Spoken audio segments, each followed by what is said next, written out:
अध्याय 5 कर्मयोग कृष्ण भावना भावित कर्म।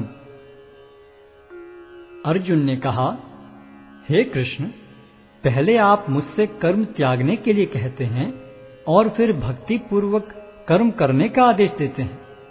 क्या आप अब कृपा करके निश्चित रूप से मुझे बताएंगे कि इन दोनों में से कौन अधिक लाभप्रद है? श्री भगवान ने उत्तर दिया, मुक्ति के लिए तो कर्म का परित्याग तथा भक्ति में कर्म दोनों ही उत्तम हैं, किंतु इन दोनों में से कर्म के परित्याग से भक्ति युक्त कर्म श्रेष्ठ है। जो पुरुष न तो कर्म फलों से घृणा करता है और न कर्म फल की इच्छा करता है, वह नित्य सन्यासी जाना जाता है। हे महाबाहु अर्जुन, ऐसा मनुष्य समस्त द्वंद्वों से रहित होकर बहुबंधन को पार कर पूर्णतया मुक्त हो जाता है। अज्ञानी ही भक्ति को भौतिक जगत के विश्लेषणात्मक अध्ययन से भिन्न कहते हैं। जो वस्तुतः ज्ञानी हैं वे कहते हैं कि जो इनमें से किसी एक मार्ग का भली भांति अनुसरण करता है वह दोनों के फल प्राप्त कर लेता है। जो यह जानता है कि विश्लेषणात्मक अध्ययन द्वारा प्राप्त स्थान भक्ति द्वारा भी प्राप्त किया जा सकता है, और इस तरह जो सांख्य योग तथा भक्ति योग को एक समान देखता है वही वस्तुओं को यथारूप में देखता है। भक्ति में लगे बिना केवल समस्त कर्मों का परित्याग करने से कोई सुखी नहीं बन सकता, परंतु भक्ति में लगा हुआ विचारवान व्यक्ति शीघ्र ही परमेश्वर को प्राप्त कर लेता है। जो भक्ति भाव से कर्म करता है, जो विशुद्ध आत्मा है और अपने मन तथा इंद्रियों को वश में रखता है, वह सबों को प्रिय होता है और सभी लोग उसे प्रिय होते हैं। ऐसा व्यक्ति कर्म करता हुआ भी कभी नहीं बंधता। दिव्य भावनामृत युक्त पुरुष देखते, सुनते, स्पर्श करते, सूंघते, खाते, चलते फिरते, सोते तथा श्वास लेते हुए भी अपने अंतर में सदैव यही जानता रहता है कि वास्तव में वह कुछ भी नहीं करता। बोलते, त्यागते, ग्रहण करते या आंखें खोलते बंद करते हुए भी वह यह जानता रहता है कि भौतिक इंद्रियां अपने अपने विषयों में प्रवृत्त हैं और वह इन सब से पृथक है। जो व्यक्ति कर्म फलों को परमेश्वर को समर्पित करके आसक्ति रहित होकर अपना कर्म करता है, वह पाप कर्मों से उसी प्रकार अप्रभावित रहता है जिस प्रकार कमल पत्र जल से अस्पृश रहता है। योगी जन आसक्ति रहित होकर शरीर, मन, बुद्धि तथा इंद्रियों के द्वारा भी केवल शुद्धि के लिए कर्म करते हैं।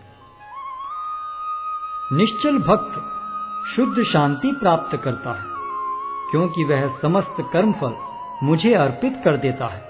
किंतु जो व्यक्ति भगवान से युक्त नहीं है और जो अपने श्रम का फल कामी है, वह बंध जाता है। जब देहधारी जीवात्मा अपनी प्रकृति को वश में कर लेता है और मन से समस्त कर्मों का परित्याग कर देता है, तब वह 9 द्वारों वाले नगर में बिना कुछ किए कराए सुखपूर्वक रहता है।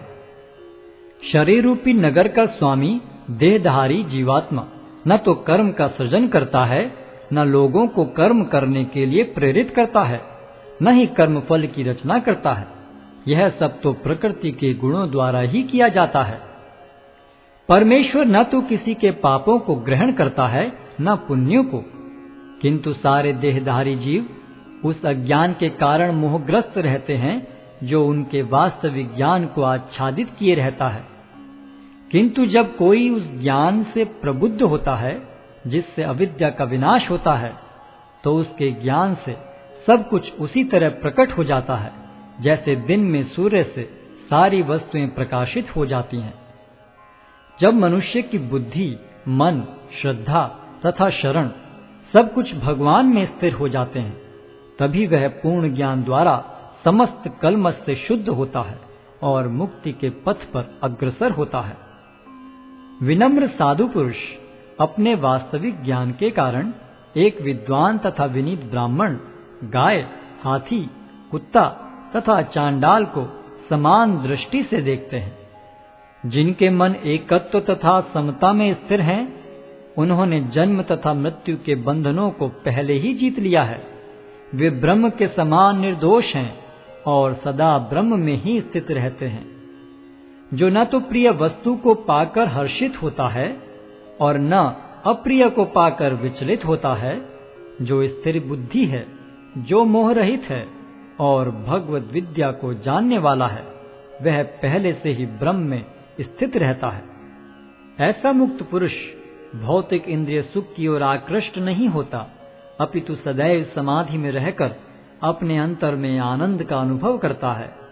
इस प्रकार स्वरूप सिद्ध व्यक्ति पर ब्रह्म में एकाग्र चित्त होने के कारण असीम सुख भोगता है। बुद्धिमान मनुष्य दुख के कारणों में भाग नहीं लेता, जो कि भौतिक इंद्रियों के संसर्ग से उत्पन्न होते हैं। हे कुंती पुत्र, ऐसे भोगों का आदि तथा अंत होता है, अतः चतुर व्यक्ति उनमें आनंद नहीं लेता। यदि इस शरीर को त्यागने के पूर्व कोई मनुष्य इंद्रियों के वेगों को सहन करने तथा इच्छा एवं क्रोध के वेग को रोकने में समर्थ होता है, तो वह इस संसार में सुखी रह सकता है।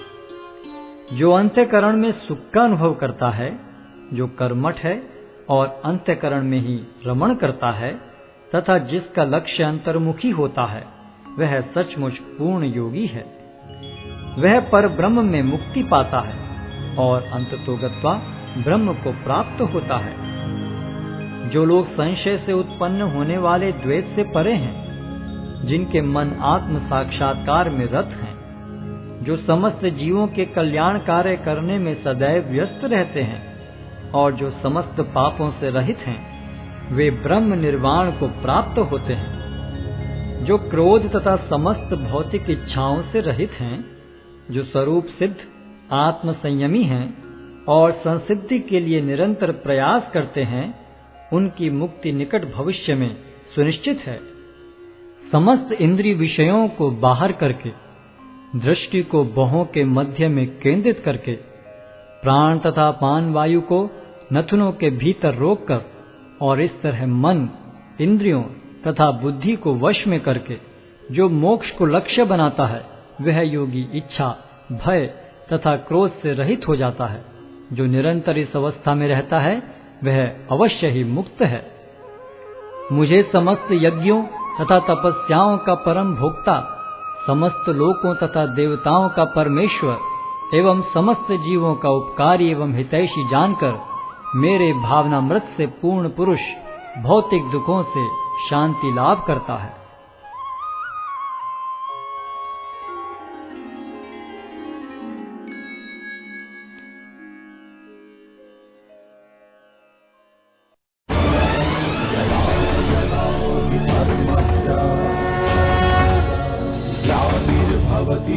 भारत अभ्युत्थानमधर्मस्य तदात्मानं सृजाम्यहम्।